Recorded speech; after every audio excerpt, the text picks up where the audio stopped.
In the name of Allah, the Compassionate, the Merciful. By the heavens and the knocker. How will you comprehend what the knocker is? It is a piercing star.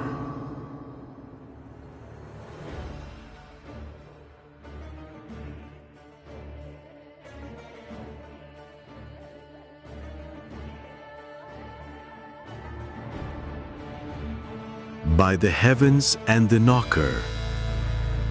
How will you comprehend what the knocker is? It is a piercing star.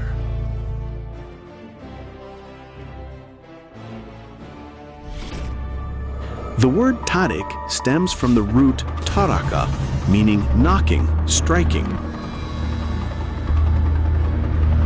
In many translations of the Qur'an, this word was taken for a name and left untranslated. But if the word is translated as to pulsate, the basic meaning of the word, cosmic physicists would witness an interesting connection.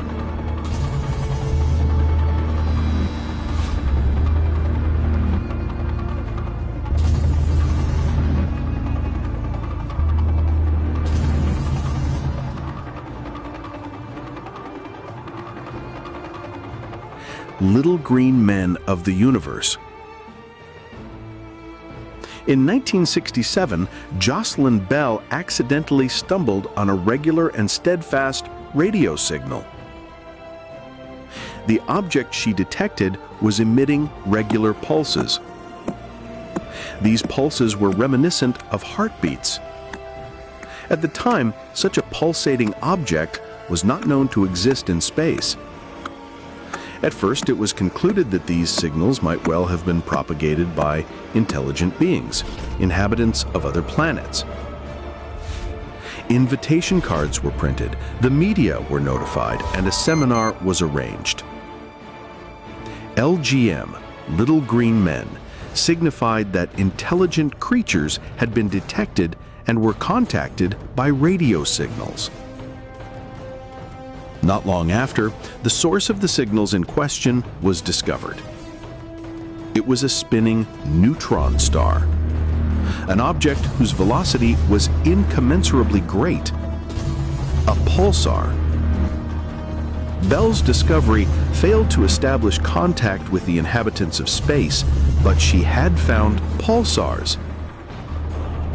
The words pulsar and pulsating seem to accord with the word tariq of the Qur'an, which means knocker.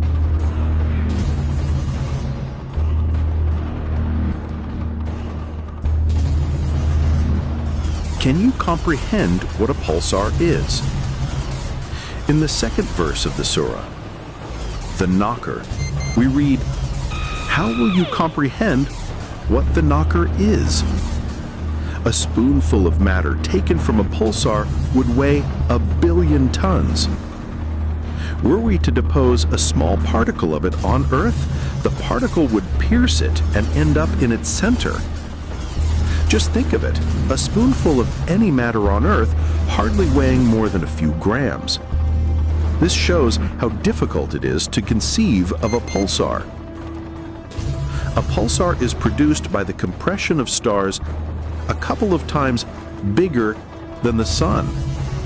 If we were to compress the Earth the same way, we would end up with a sphere with a diameter of several meters.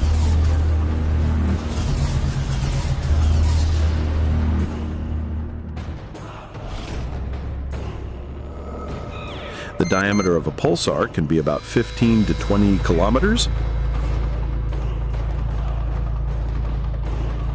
It takes the Earth 24 hours to rotate around its own axis, whereas the pulsar rotates around its own axis many times per second.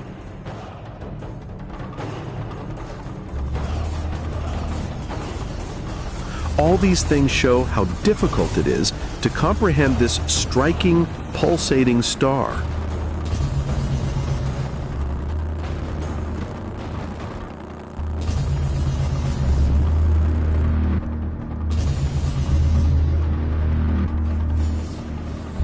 let's see if you can work a miracle.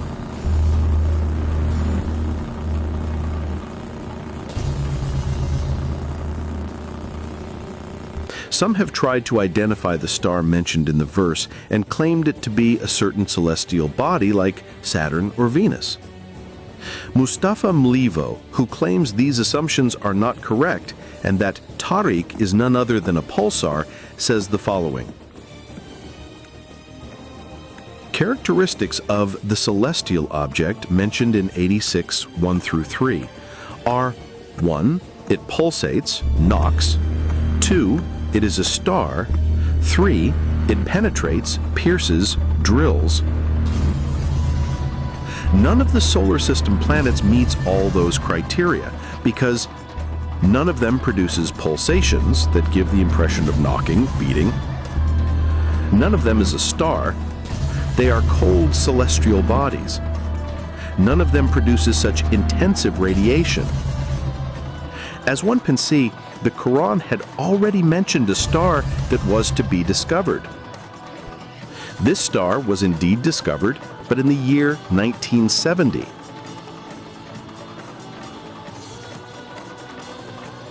Since the concept of a pulsating star could not be imagined at that time, it was rendered in translation as it stood.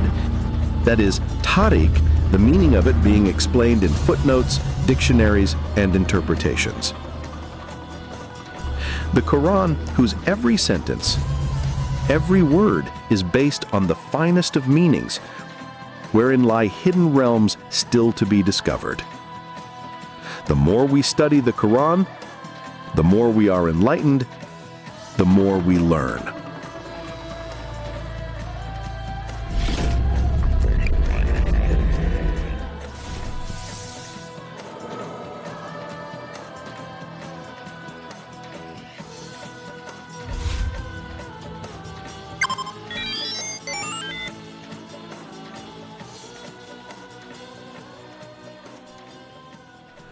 The reference to pulsars in the Noble Qur'an 1400 years ago is yet another of the countless proofs that the Qur'an is the word of Allah.